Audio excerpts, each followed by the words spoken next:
Ahiba'il kiram, fi hadhihi al-munasabati as-sa'idah wa bimithli hadha al-ijtima' al-mubarak fi hadha al-makan at-tayyib la ansa an usiyakum jami'an wa nafsi bi taqwallah wa bi ta'ati Rasulillah sallallahu alaihi wa alihi wa sahbihi wa sallam.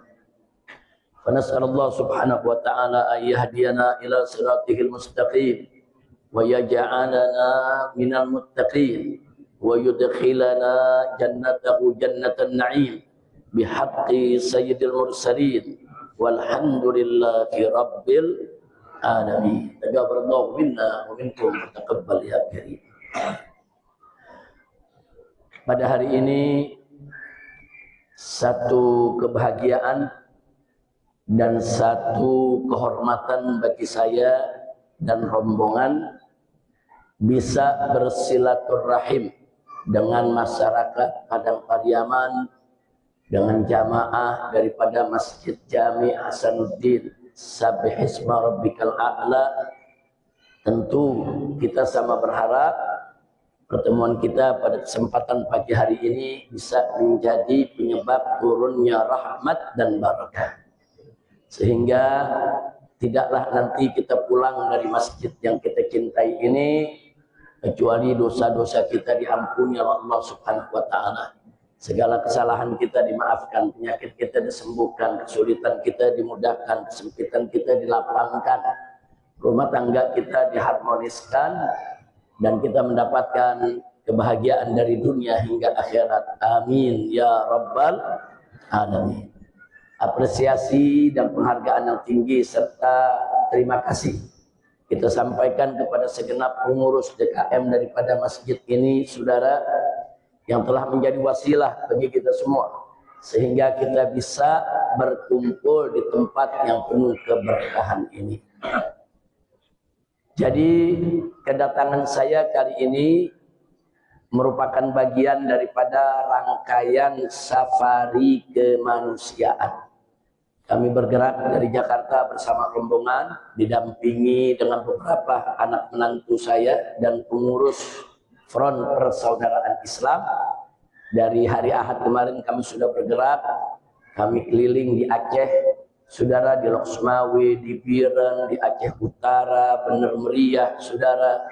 Kemudian juga kami kunjungi yaitu Simpang Ulim, Langsa, Aceh Tamiang, dalam rangka untuk kami mengontrol, melihat hasil kerja daripada para relawan kami yang sudah 1 bulan lebih, yaitu berada di tempat-tempat bencana, sekaligus untuk juga memberi support kepada mereka.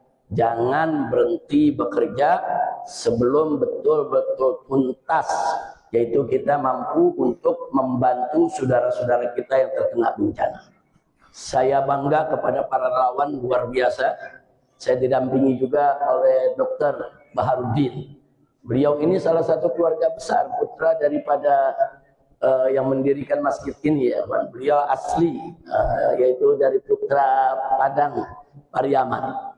Dan beliau adalah dokter pribadi saya. Sengaja dari hari Ahad kemarin beliau ikut dengan saya kemana-mana untuk mengontrol yaitu kesehatan saya, karena memang 1-2 bulan ini saya jarang keluar, jarang ceramah kesana kemari, kecuali sekali-sekali karena ada observasi kesehatan, ada operasi, ada pemulihan. Alhamdulillah semua sampai saat ini berjalan lancar. Amin ya rabbal alamin. Nah, hibahil kiram, kenapa saya katakan bangga? Karena kemarin saya hadir di salah satu rumah sakit umum daerah, yaitu di Aceh, saudara, di Tamiang. Nah, itu kepala rumah sakitnya mengatakan, Habib, pada saat banjir datang, lumpur juga di mana-mana, itu lumpur hampir sepinggang. Saudara, kami ini yang ada di rumah sakit melihat kondisi seperti itu memperkirakan, wah ini bisa 6 bulan sampai 1 tahun ini rumah sakit nggak bakal beroperasi lagi karena lumpurnya luar biasa. Nah, sementara sudah beberapa hari bantuan dari pemerintah ketika itu juga belum turun, saudara, khususnya alat-alat berat, eskavator dan lain sebagainya. Tapi akhirnya beliau bercerita, tapi alhamdulillah Habib, kami bertemu dengan relawan-relawan FPI yang datang dari berbagai daerah. Ternyata di luar dugaan kami, mereka kerja bakti pagi, siang, sore, malam, hanya dalam beberapa hari bersih itu semua lumpur yang ada. Dan rumah sakit kami bisa dioperasikan kembali, walaupun alat-alat daripada rumah sakitnya banyak rusak ya ikhwan, tapi setidaknya ruang-ruang rawat, ruang-ruang kerja para dokter semua kembali normal dan bisa digunakan oleh para dokter untuk yaitu melayani, memberikan pelayanan kesehatan kepada masyarakat sekitar ya ikhwan. Nah, jadi alhamdulillah para relawan ini, makanya tadi saya katakan saya bangga kepada mereka. 24 jam kerja setiap hari dan bisa manfaat buat umat. Alhamdulillahirabbil alamin. Bukan itu saja, jadi banyak puskesmas, kemudian banyak sekolah-sekolah saudara yang sampai hari ini masih dipenuhi lumpur dan para relawan masih tetap bekerja. Itulah tadi saya katakan kenapa kami datang, kami ingin memberikan support karena relawan ini anak-anak muda, mereka sebulan lebih meninggalkan keluarga mereka. Ada yang datang dari Riau, ada yang datang dari Palembang, ada yang datang dari Jawa sana, ada yang datang dari Kalimantan, ada yang datang dari Sulawesi, yang memang kita sebar di daerah Aceh sana saudara, dan beberapa daerah di Sumatera Barat juga ada. Makanya nanti kami mau kunjungan ke sana ya Allah. Nah, alhamdulillah dalam rangkaian safari kemanusiaan ini saya bisa mampir kemari. Nah, bisa bersilaturahmi dengan jamaah di sini. Mudah-mudahan ini menjadi satu awal yang baik buat kita semua. Amin ya rabbal alamin. Nah, baiklah ya ikhwan. Tadi kita dengarkan sambutan dari pengurus masjid ini, orang tua kita, saudara, tokoh kita. Beliau ada membacakan firman Allah dari awal surat Al-Isra. Disebut surat Al-Isra karena memang ayat pertamanya bicara tentang Isra Mi'rajnya Nabi Muhammad Sallallahu Alaihi Wasallam. Tapi surat ini juga disebut surat Bani Israel. Nah, kenapa disebut surat Bani Israel? Karena isi suratnya banyak menceritakan, yaitu tentang kejadian-kejadian yang pernah dialami oleh Bani Israel di zaman sebelum zaman Nabi kita Muhammad Sallallahu Alaihi Wasallam. Dan beliau juga tadi sempat nanya, Habib, kira-kira pada hari ini nih bisa gak disinggung sedikit aja tentang Isra Mi'raj? Karena kebetulan kan kita masih ada di bulan Rajab ya. Baik, saya pikir saran dari pengurus masjid sangat bagus, muqtabul hal. Artinya muqtabul hal sesuai dengan situasi dan kondisi saudara. Begitu juga dengan waktu. Memang bulan Rajab ini adalah bulan terjadinya satu peristiwa yang luar biasa, yaitu peristiwa Isra dan Mi'raj Nabi Muhammad Sallallahu Alaihi Wasallam. Baiklah ya kawan, sebelum kita melakukan tadabbur dan tafakkur dalam ayat yang dibacakan tadi oleh orang tua kita, saudara, perlu kita ketahui bahwa peristiwa Isra dan Mi'raj adalah suatu peristiwa yang sulit dicerna oleh akal manusia biasa, sulit dirasionalisasikan, bukan berarti irasional. Sulit dicerna oleh akal bukan berarti tidak masuk di akal, bukan. Melainkan dia merupakan satu peristiwa yang suprarasional. Suatu peristiwa yang berada jauh dari jangkauan akal manusia ya. Apalagi di zaman tersebut belum ada pesawat terbang yang bisa mengantarkan seseorang dari satu tempat ke tempat lain yang jaraknya begitu jauh dalam waktu yang singkat. Ini kejadian 15 abad yang lalu. Di zaman yang teknologi seperti yang kita dapatkan di zaman ini belum ada ya. Nah, maka itu tadi saya katakan peristiwa ini adalah peristiwa yang suprarasional. Kenapa? Satu, karena akal manusia ini sempit, kecil, saudara. Allah berikan nggak besar, saudara. Dan ilmu yang Allah berikan juga sedikit. Allah nyatakan dalam Al-Quranul Karim, faqala ta'ala, wa ma utitum minal ilmi illa qalila. Tidaklah engkau sekalian diberikan oleh Allah ilmu kecuali sedikit, saudara. Nah, dengan otak akal yang sempit, ilmu yang sedikit, mustahil manusia bisa mengarungi samudra ilmu pengetahuan Allah yang maha luas tanpa batas. Mustahil. Tapi sungguh pun begitu, saudara. Nanti kita akan lihat pada saat tadabbur daripada ayat yang akan kita bawakan nanti, kita bisa lihat bagaimana Sayyidina Abu Bakar Siddiq radhiyallahu anhu mengajarkan kepada kita, saudara, tentang keajaiban iman. Iman mampu menjawab yang logika nggak mampu untuk menjawab. Iman mampu untuk menguraikan yang ilmu sendiri belum sampai, saudara. Nah, bagaimana itu bisa terjadi? Mari kita lihat. Tatkala Nabi pulang dari Isra dan Mi'raj, saudara, kembali ke kota suci Mekah. Di pagi hari Nabi merenung karena ada kewajiban dari Allah Subhanahu wa taala yang harus disampaikan. Nabi harus menyampaikan kepada umatnya bahwa semalam beliau diperjalankan oleh Allah dalam perjalanan Isra dan Mi'raj. Nah, di sini Nabi merenung, mau mencoba mencari cara. Bagaimana cara menyampaikan satu peristiwa yang luar biasa, yang akal manusia biasa nggak bisa mencerna itu, saudara. Ada kekhawatiran di diri Nabi. Nanti jangan-jangan yang baru masuk Islam murtad lagi, saudara. Dan ternyata kekhawatiran Nabi terjadi. Begitu Nabi menceritakan peristiwa Isra dan Mi'raj, saudara, ketika itulah orang-orang kafir Quraisy semisal Abu Jahal, juga Abu Lahab melakukan propaganda terhadap para pengikut Nabi alaihi salatu wassalam. Jadi mereka mengatakan, hei, orang-orang yang sudah masuk Islam ini, apa kalian percaya dengan dustanya Muhammad? Ini cerita nggak masuk di akal. Ini cerita bohong. Bagaimana mungkin satu perjalanan yang begitu jauh dari Mekah ke Al-Masjidil Aqsa di Palestina, yang kalau dilakukan perjalanan dengan mengendarai unta, pulang pergi 1 bulan baru bisa tercapai itu perjalanan. Ini Muhammad bercerita hanya dalam waktu sebagian malam. Ini bohong, ini dusta, ini khurafat, ini takhayul. Saudara, ini dongeng. Nah, Sayyidatuna Aisyah radhiyallahu taala anha menceritakan, ketika itu memang orang-orang mu'allaf yang baru masuk Islam, goyang iman mereka, sudah. Berhasil propagandanya orang-orang kafir Quraisy. Sebagian dari mereka murtad, keluar lagi dari Islam, saudara. Dan itu pun diceritakan di dalam Al-Qur'anul Karim, saudara.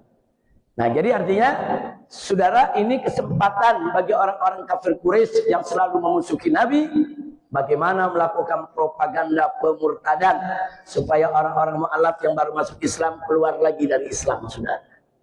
Singkat cerita, di saat yang sama Abu Jahal bertemu dengan Sayyidina Abu Bakar Siddiq radhiyallahu ta'ala anhu. Begitu ketemu, apa kata Abu Jahal, saudara? Ya Abu Bakrin, atusaddiqu kidba Muhammadin? Hei Abu Bakar, apa kau masih percaya dengan bohongnya Muhammad, dengan dustanya Muhammad? Hei Abu Bakar, pakai logikamu, pakai akalmu. Kau orang pintar, kau tokoh, kau pemimpin daripada masyarakat Quraisy. Apa kau masih mau percaya dengan cerita bohong macam ini? Pakai akalmu ya, hei Abu Bakar. Perjalanan yang begitu jauh ditempuh oleh Muhammad hanya dalam waktu yang begitu singkat, dibohong ini. Jadi ternyata propaganda tersebut, saudara, mereka lakukan juga terhadap Sayyidina Abu Bakar Siddiq radhiyallahu ta'ala anhu. Apa jawab Sayyidina Abu Bakar, saudara? Sayyidina Abu Bakar ditanya seperti itu, enggak nunggu besok jawabnya, saudara. Enggak nunggu nanti jawabnya, saudara.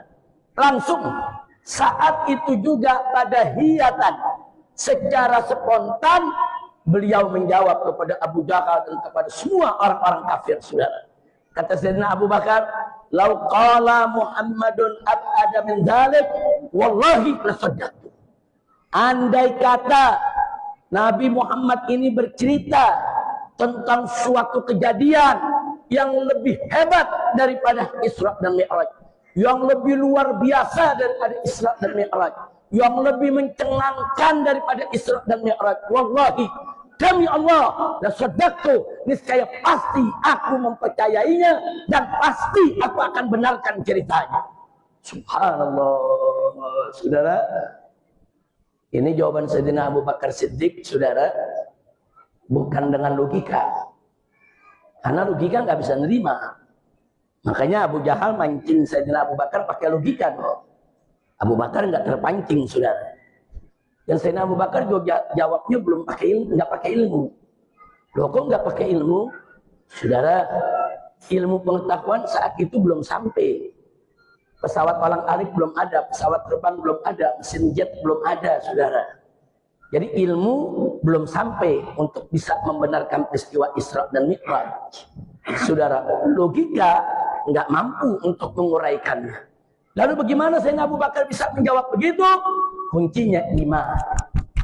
Beliau menjawab dengan iman, saudara. Iman yang menjawab itu semua. Jadi Sayyidina Abu Bakar nggak mau dipancing dengan logika, nggak mau beliau dipancing dengan segala macam ilmu pengetahuan modern, nggak ada, saudara. Kalau di zaman sekarang ilmu kita sudah sampai.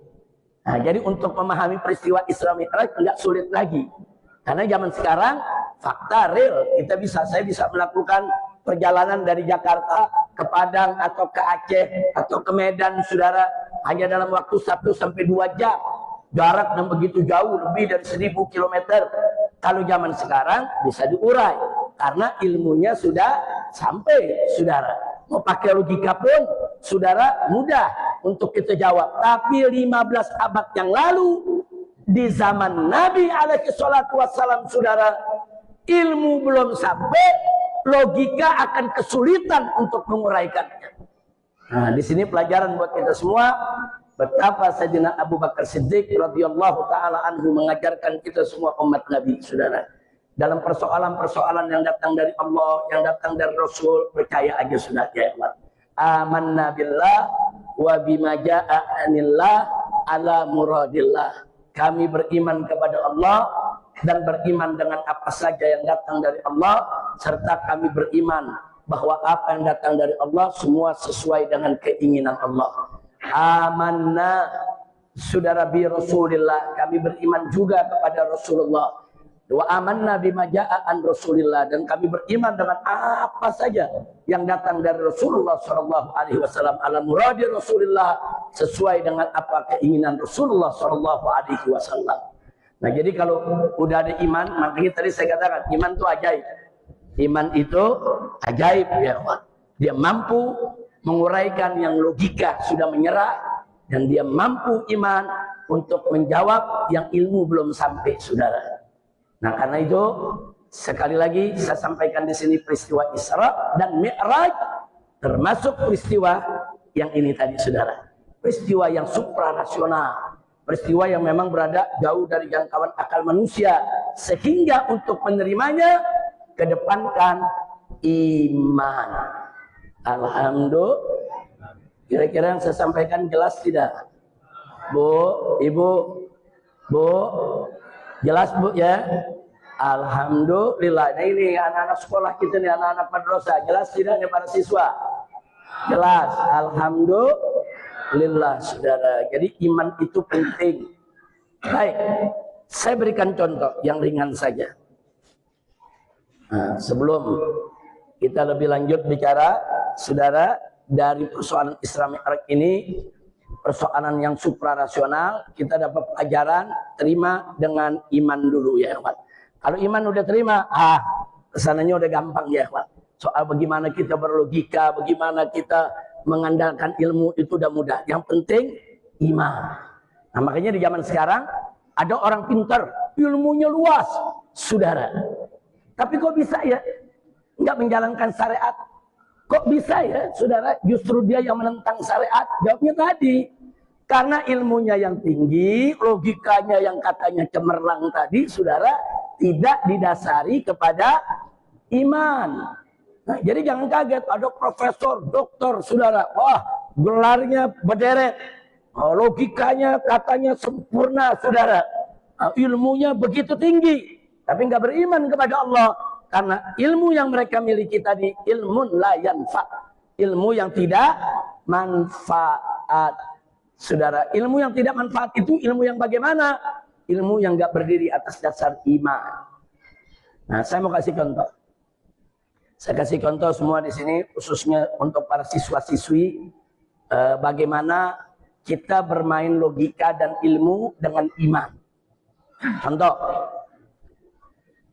Sholat wajib, puasa wajib, itu kewajiban agama yang harus kita jalankan. Ibu-ibu, para kaum wanita, kalau sedang mengalami haid, menstruasi, saudara, mereka haram untuk melakukan sholat dan haram untuk berpuasa. Tapi mesti diingat, syariat mengatur perempuan-perempuan yang haid, sholatnya, saudara, haram untuk dikerjakan selama haid. Tapi begitu dia suci, apa yang harus dilakukan? Ternyata dia tidak wajib mengkodok sholatnya, saudara. Nggak ada perempuan haid wajib kodok sholat, nggak ada, saudara. Beda dengan puasa. Bulan puasa 7 hari dia haid, haram dia puasa, dia tidak puasa. Tapi nanti di bulan lain ketika dia suci, wajib dia kodok puasanya. Betul begitu, Pak? Betul begitu syariatnya. Nah, itu aturan apa tuh? Aturan syariat, saudara. Saya pikir kalau bicara syariat ini di bumi Minang ini, saudara, kita tahulah adat bersandi syarat, syarat bersandi kitab Allah, saudara. Jadi kata syariat itu udah nggak asing lagi, udah bagi masyarakat Sumatera Barat, bagi masyarakat Minang, saudara. Nah, sekarang mari kita lihat. Syariat mengatur perempuan yang haid, saudara, dia tidak wajib untuk mengkodok sholat yang ditinggalkan selama haid. Tapi dia tetap wajib mengkodok puasa yang ditinggalkan lantaran haid, saudara. Itu aturan syariat. Itu aturan Allah dan aturan Rasul. Jangan pakai logika dulu. Terima dulu dengan iman. Amanna billah. Wa bima jaa'a anillah. Amanna bi Rasulillah. Wa bima jaa'a an Rasulillah. Amanna bis syariah wa saddaqna bis syariah. Terima dulu. Kalau udah Allah dan Nabi yang atur, ya kita terima gitu, imani. Jangan coba-coba pakai logika, berbahaya. Saya buktikan bahayanya logika. Kalau kita nggak pakai iman dulu, pakai logika, logika akan protes itu, sudah. Ada 2 pola berpikir. Logika, 1, logika akan mengatakan sholat dan puasa. Sholat itu lebih tinggi dari puasa. Sholat itu dalam rukun Islam saja lebih dulu disebut daripada puasa. Sholat itu lebih wajib daripada puasa. Pakai logika. Kalau sholat saja yang kedudukannya lebih tinggi dari puasa, nggak wajib dikodok. Kenapa jadi puasanya dikodok? Berdasarkan logika diputuskan bahwa puasa perempuan yang haid tidak perlu dikodok. Dia putusin pakai logika, bukan pakai syariat. Kenapa diputuskan pakai logika begitu?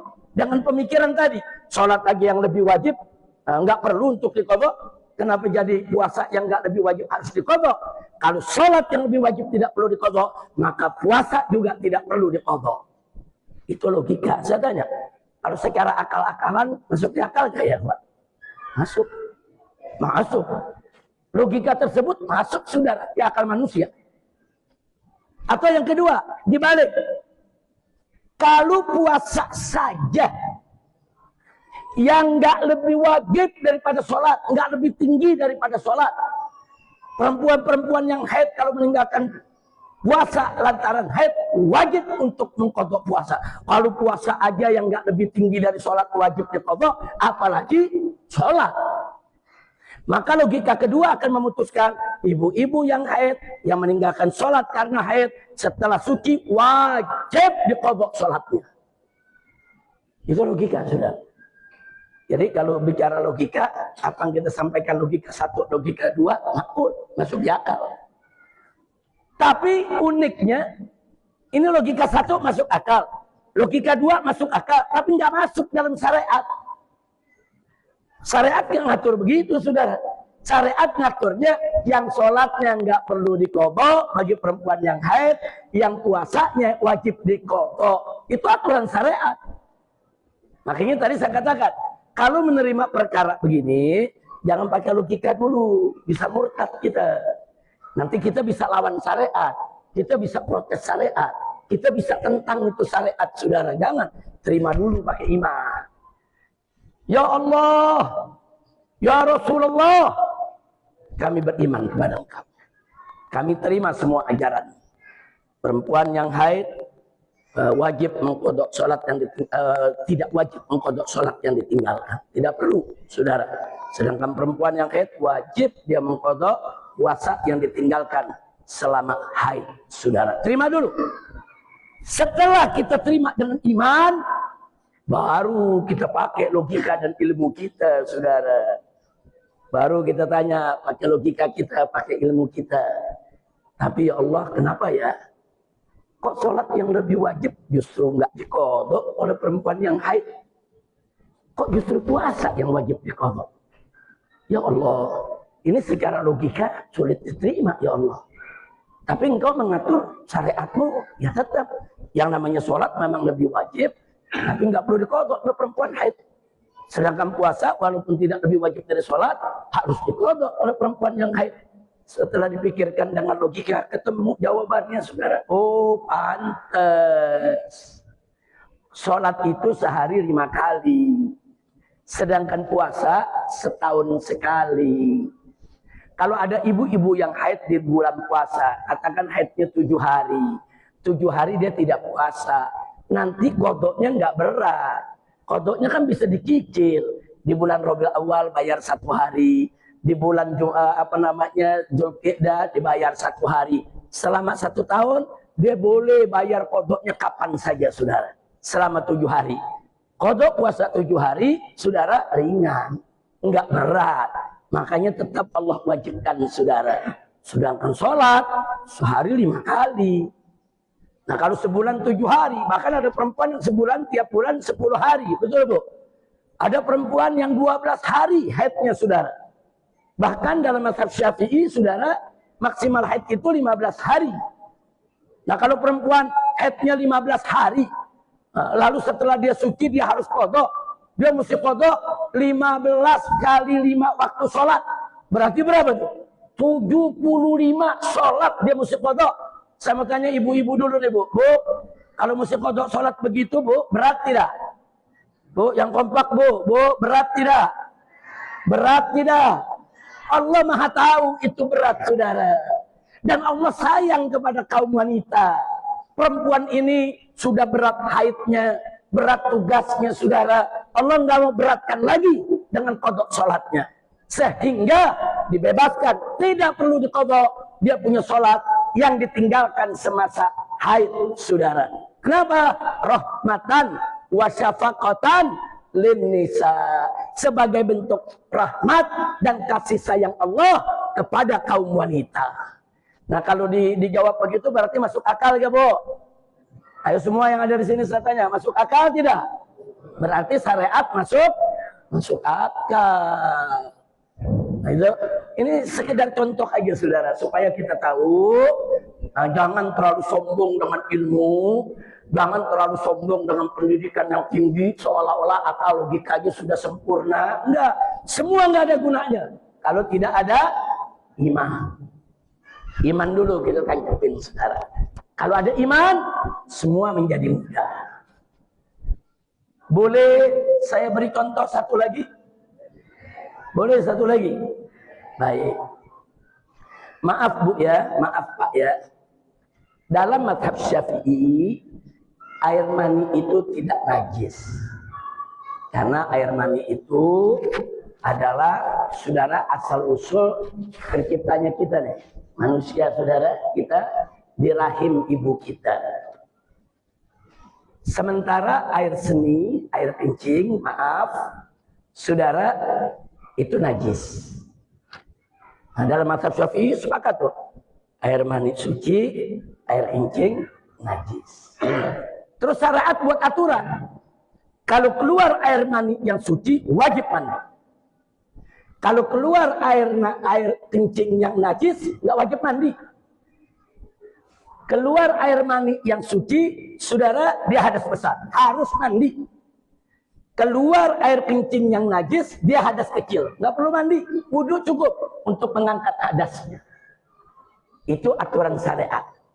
Itu aturan Allah dan Rasulnya. Jangan pakai logika dulu. Bahaya ini kalau pakai logika. Pakai iman. Terima dulu sama iman. Ya Rabb, aku beriman. Aku terima aturan kau punya Nabi Allah. Pokoknya keluar mani, wajib mandi. Keluar air seni, tidak perlu mandi. Aku terima, ya Allah. Terima dulu pakai iman. Sebab kalau pakai logika gawat. Mari kita lihat. Logika satu. Logika satu mengatakan, air mani saja yang suci wajib mandi. Apalagi air kencing yang najis. Lebih wajib mandi. Maka logika akan memutuskan kalau keluar air mani wajib mandi, maka keluar air kencing harus mandi, bahkan lebih wajib mandi. Nah, kalau orang Sumatera Barat pakai pendapat logika ini, tiap kencing mandi jadi mujair kita sudah. Nah, bayangkan aja. Kita sehari setiap dari pagi sampai siang ada kita buang air kecil. Mau sholat zuhur mandi dulu. Nanti habis zuhur ada buang air kecil lagi. Mau sholat asar, mandi dulu. Nanti habis sholat asar kita ada buang air kecil lagi. Mau sholat maghrib, mandi dulu. Nanti begitu habis maghrib, ada juga kok yang terbelet mau kencing juga, saudara. Habis kencing mau sholat isya, mandi lagi. Nah, saya tanya, jadi mujair gitu. Nah, orang sini tahu mujair ya. Nah, ikan mujair, saudara. Nah, jadi saudara, kalau pakai logika pertama, ya begitu resikonya. Baik, sekarang kita pakai logika kedua. Kita balik. Air seni saja, saudara, yang najis keluar, enggak wajib mandi. Apalagi air mani yang suci. Apalagi air mani yang suci. Yang najis saja enggak wajib mandi, yang suci lebih tidak wajib mandi. Maka logika kedua akan mengatakan, kalau kita keluar air mani enggak perlu mandi, enggak wajib. Nah, logika satu, logika dua, saudara, secara logika masuk akal. Tapi yang menariknya, syariat nggak pakai itu, saudara. Enggak, syariat pakainya keluar mani yang suci wajib mandi, keluar air seni yang najis tidak wajib mandi. Itu syariat mengatur. Maka itu dalam kondisi seperti ini tadi saya katakan, terima dulu pakai iman. Terima dulu, ya Allah, aku terima, ya Allah. Putusanmu, aturan aku terima, aku yakin, ya Allah. Putusanmu ini, aturanmu ini. Walaupun secara sepintas lalu seolah-olah bertentangan dengan logika. Bertentangan logika satu, logika dua. Tapi aku yakin ini masuk akal, ya Allah. Pasti ada jawabannya. Pasti ada rahasianya. Pasti ada hikmahnya. Terima dulu pakai iman. Baru kita boleh bertanya, saudara. Nah, begitu kita bertanya, gunakan ilmu kita. Gunakan logika kita, saudara, pikirkan. Tadabbur, tafakkur. Kenapa begitu? Ketemu jawabannya, saudara. Yang pertama, Bapak Ibu, yang namanya air mani itu keluar sekali-sekali. Paling-paling yang tiap hari pengantin baru. Nah, saudara, kalau yang bukan pengantin kan, apalagi yang pengantin lama, bisa sebulan, 2 bulan sekali. Saudara, artinya apa? Kalau diwajibkan mandi, saudara, enggak memberatkan. Karena syariat Islam ini enggak memberatkan. Ad-dinu yusrun, agama itu mudah, bukan memberatkan, saudara. Sementara orang keluar air kencing, itu bisa berkali-kali dalam sehari. Saudara, ada 2 kali, 3 kali, 4 kali, 5 kali, saudara. Nah, jadi kalau diwajibkan mandi, alangkah repotnya. Alangkah beratnya. bagi umat Islam, saudara. Dari situ kita tahu, oh lagi-lagi ini rahmat dari Allah untuk tidak menyusahkan umat Islam, saudara.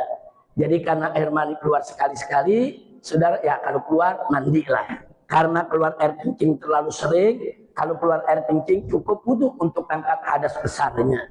Itu jawaban yang pertama. Jawaban yang kedua, masih pakai iman, gunakan logika, gunakan ilmu. Oh iya, saudara, maaf, saudara, orang kalau keluar air mani, tenaga terkuras.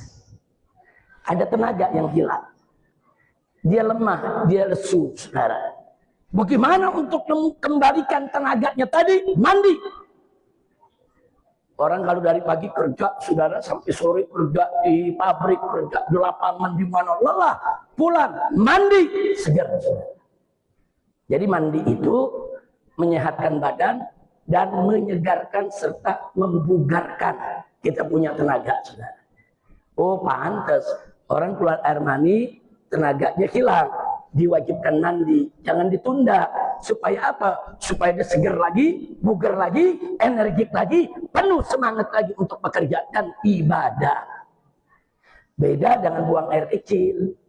Orang kalau buang air kecil, saudara, kalau air seni itu buang, nggak ada tenaga yang hilang.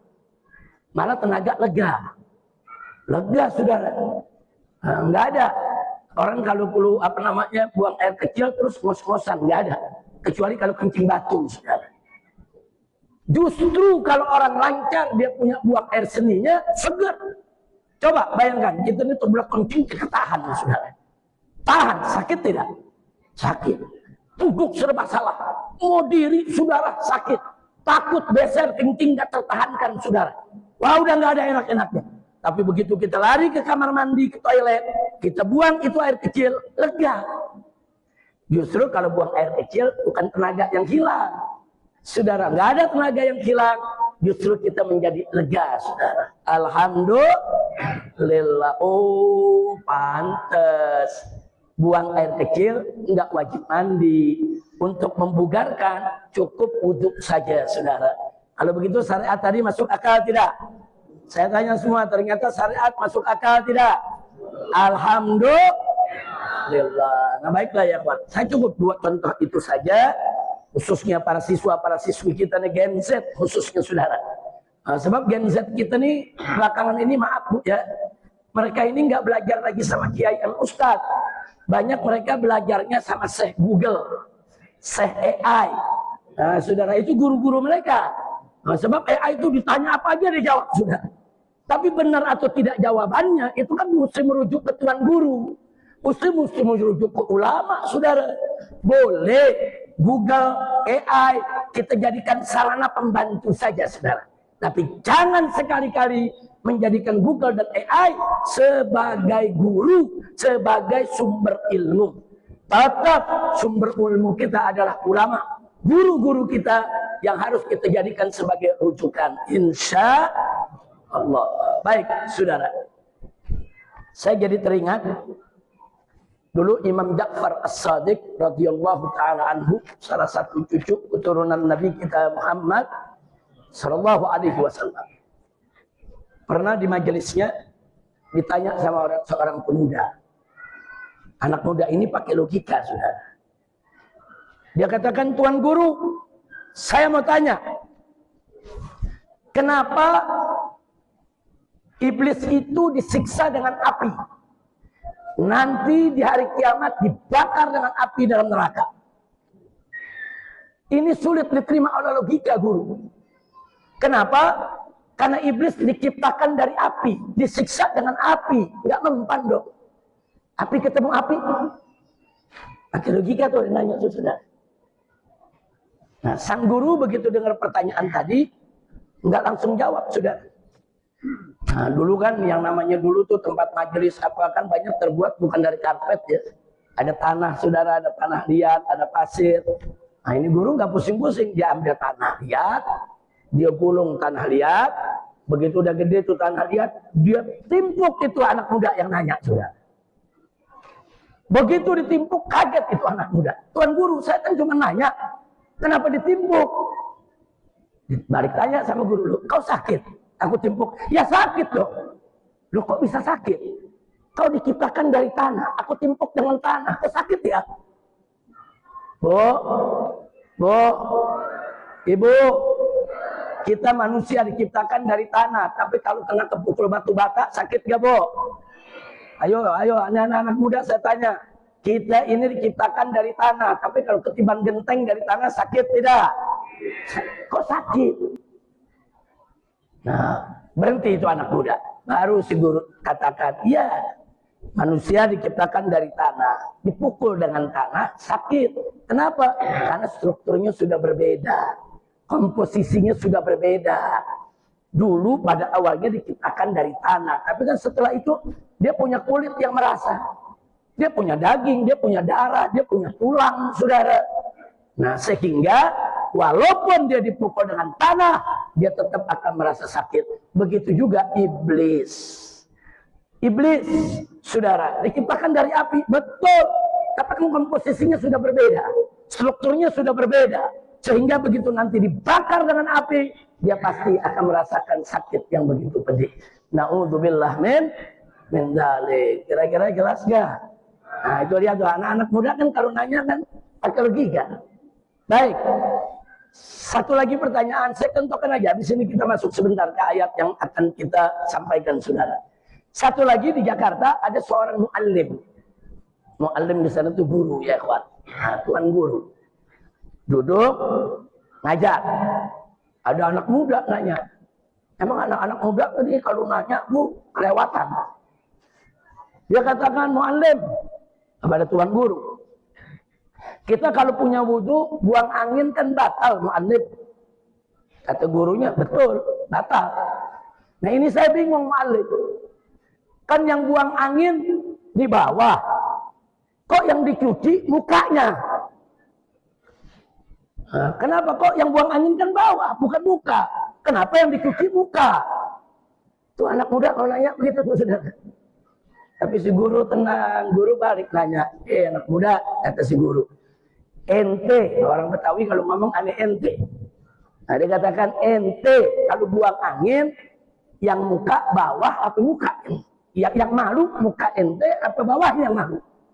Dia jawab, ya kalau saya buang angin yang malu muka, makanya muka ente yang dicuci. Kira-kira jelas gak, Pak? Jelas gak?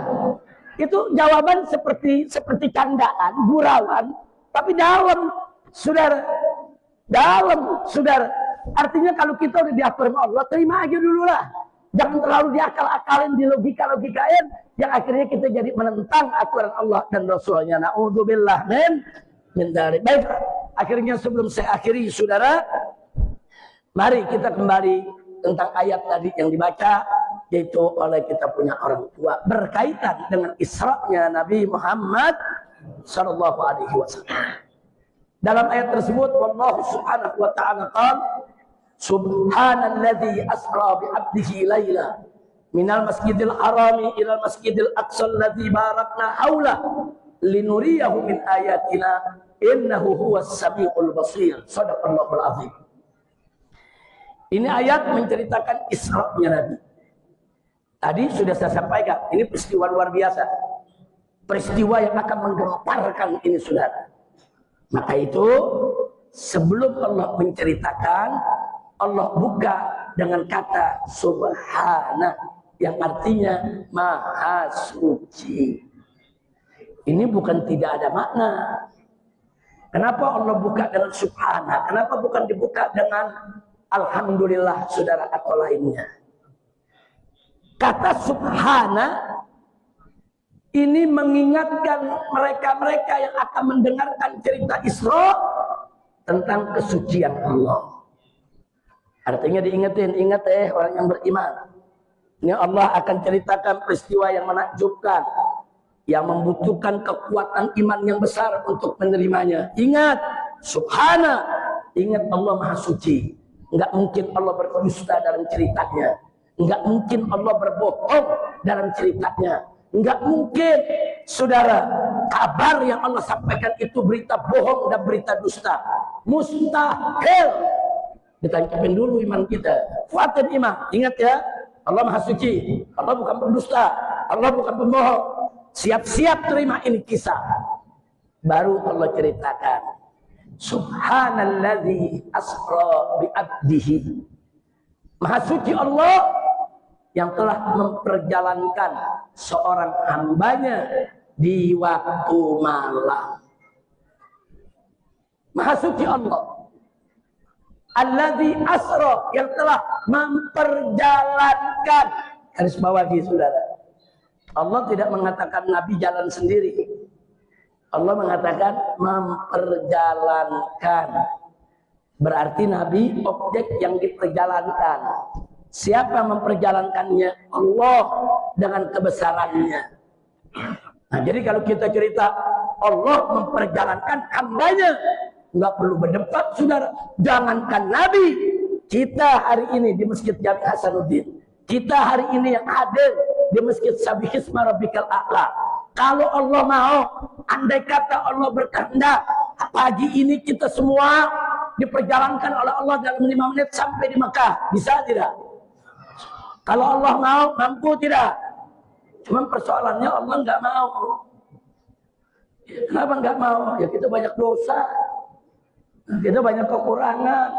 Saudara, lalu kenapa Allah mau memperjalankan hamba yang bernama Muhammad? Karena Muhammad adalah kekasihnya. Muhammad adalah manusia pilihannya yang dicintai oleh Allah Subhanahu wa Ta'ala. Jadi kalau kita memperjalankan, nggak usah kaget. Kita aja kalau Allah mau bisa kok diperjalankan. Apalagi Nabi kita Sayyiduna Muhammad Sallallahu Alaihi Wasallam. Berikutnya, saudara, Maha Suci Allah yang telah memperjalankan hambanya. Kata hamba, saudara, kata abdul, bagi ulama Ahlus Sunnah wal Jamaah memberikan isyarat kalau yang Isra Mi'raj itu ruh dan jasad. Tapi ada sebagian ulama mengatakan yang diperjalankan hanya ruhnya saja. Enggak usah diperdebatkan. Saudara, itu hanya masalah furu'ul akidah, bukan usul akidah, saudara.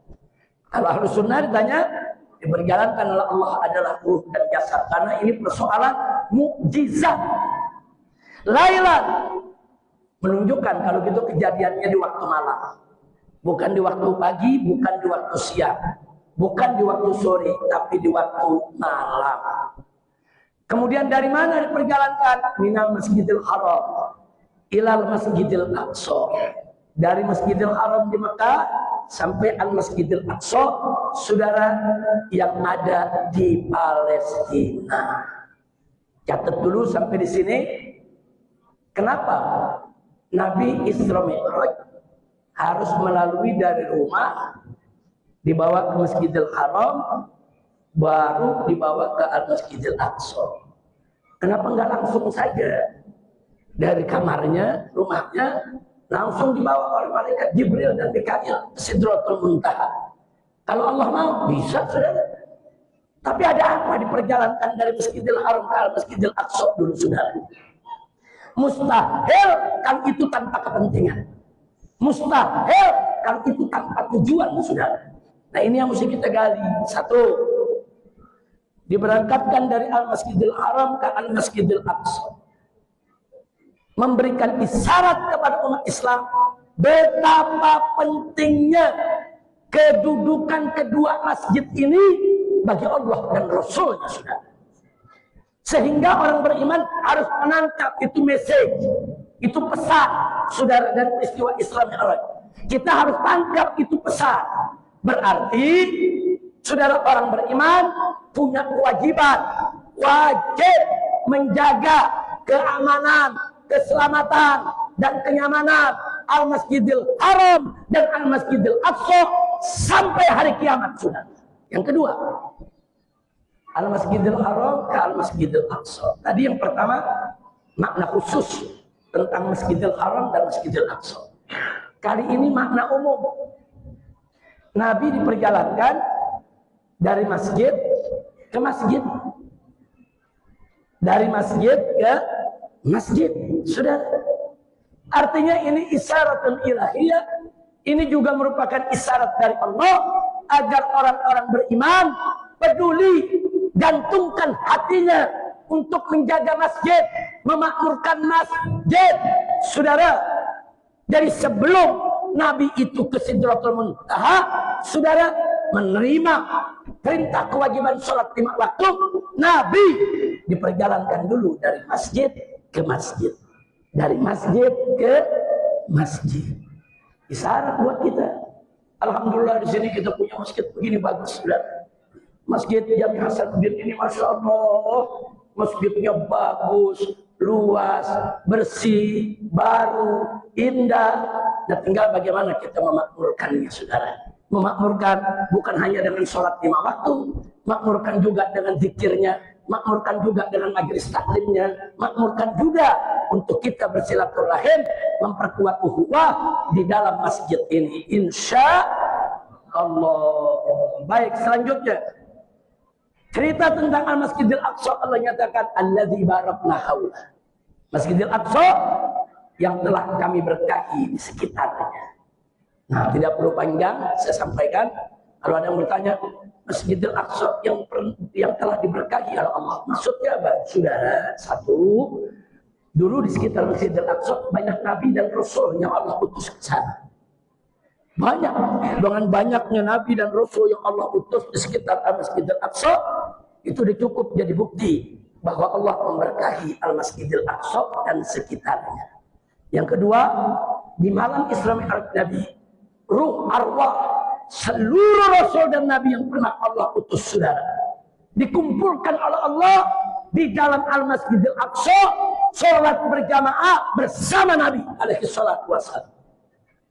Kalau ada yang nanya, kan perintah sholat 5 waktunya belum turun, kok udah sholat ada berjamaah? Saudara, sebelum ada sholat 5 waktu, umat Islam sudah punya kewajiban sholat 2 rakaat siang, 2 rakaat malam.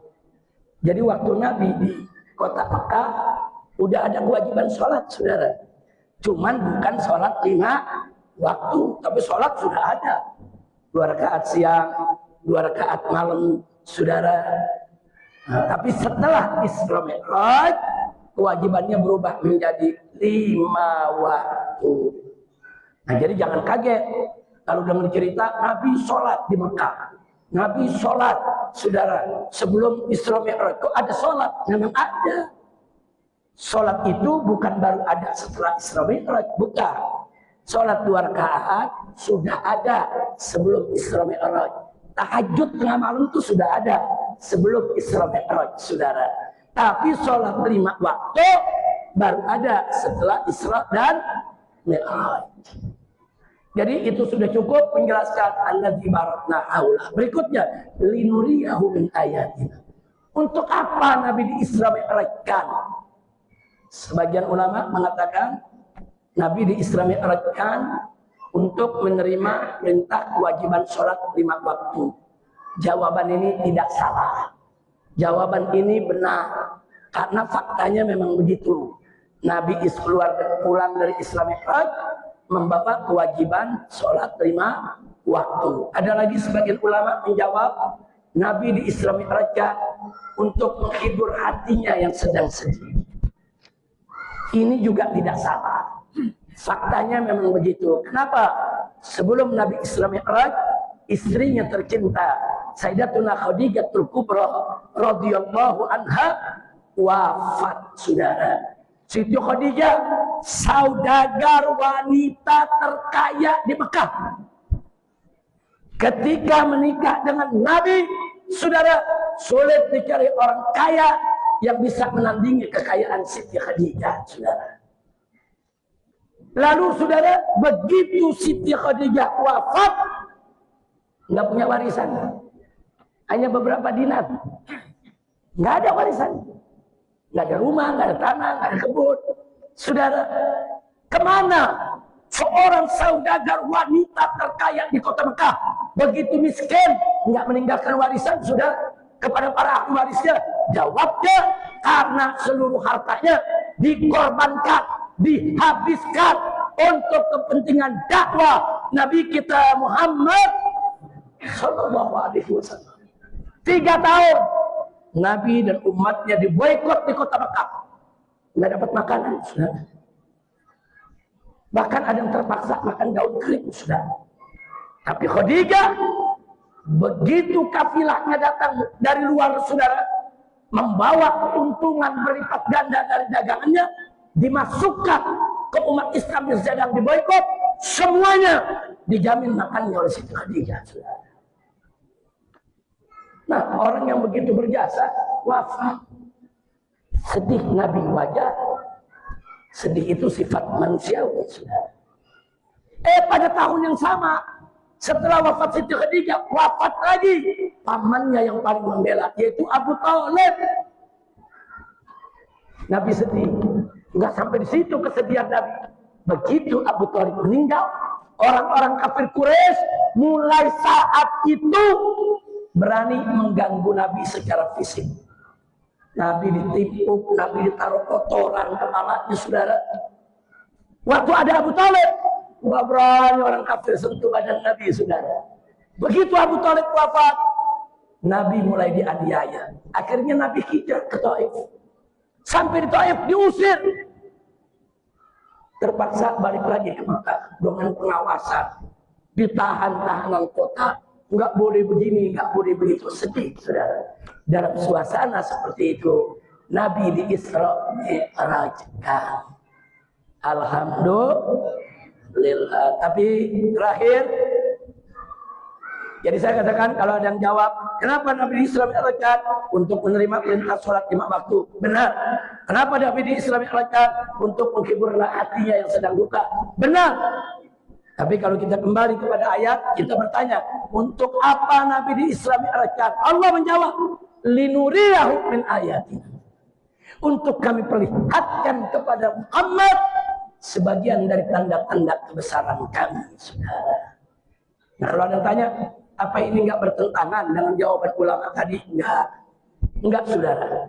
Saudara menyelamatkan Nabi, saudara, dari dukanya ketika ditinggal 2 orang kekasihnya meninggal dunia, itu termasuk tanda kebesaran Allah. Saudara, membuat Nabi tidak putus asa, membuat Nabi tetap melanjutkan dakwah, saudara. Begitu juga menerima sholat, kewajiban sholat 5 waktu, saudara, melalui peristiwa Isra dan Mi'raj. Itu juga bagian daripada kekuasaan Allah. Sehingga jawaban yang 2 tadi, saudara, sudah sejalan dengan linuriyahu min ayatina. Akhirnya ayat ini ditutup, innahu huwas samiul basir. Saudara, ketahuilah bahwa Allah itu sami, maha mendengar. Jadi jangan ada yang coba-coba bilang Isra Mi'raj dongeng, khurafat. Enervon Feast, rasanya lebih enak, lebih nyegerin. Saudara, cerita bohong, fiktif. Karena orang-orang liberal di negeri kita ada yang bicara begitu, saudara. Orang-orang liberal di Indonesia udah berani, saudara, bicara di seminar, di TV, di medsos. Isra Mi'raj itu kan cuma dongeng, itu cuma buat menghibur umat Nabi aja, itu cuma cerita, khurafat, fiktif. Barang siapa yang tidak percaya dengan kebenaran peristiwa Isra dan Mi'raj dari umat Islam, murtad, keluar dari Islam, saudara. Makanya hati-hati. Sami, Allah maha mendengar apa yang kita ucapkan tentang peristiwa Isra dan Mi'raj. Allah maha mendengar. Hati-hati. Basir, Allah maha melihat. Allah tahu apa yang terlintas di benak kita, di hati kita, percaya atau tidak percaya dalam peristiwa Isra dan Mi'raj. Hati-hati. Allah maha tahu, ya Allah. Sekali lagi, terima peristiwa Isra Mi'raj dengan iman, dengan hati, jiwa sepenuhnya yang penuh dengan iman kepada Allah. Alhamdulillah. Nah, itu saja saya mau sampaikan pada kesempatan ini. Mudah-mudahan manfaat untuk kita. Nah, insya Allah nanti malam kita ada istighatsah di mana? Di PAU. Ya, nanti malam kita akan ada istighatsah di PAU. Kita akan banyak bercerita dengan umat nanti, saudara. Kenapa bencana banyak terjadi di mana-mana tempat, saudara. Termasuk di Aceh, Sumatera Utara, Sumatera Barat, saudara. Bahkan saya dapat informasi yang sangat menyedihkan, saudara. Sumatera Barat yang kita kenal, saudara, adat bersandi syarat bersandi kitab Allah. Maaf, saya sudah dapat informasi LGBT mulai menyebar di Sumatera Barat, saudara. LGBT menyebar di Sumatera Barat. Sudah ada ribuan.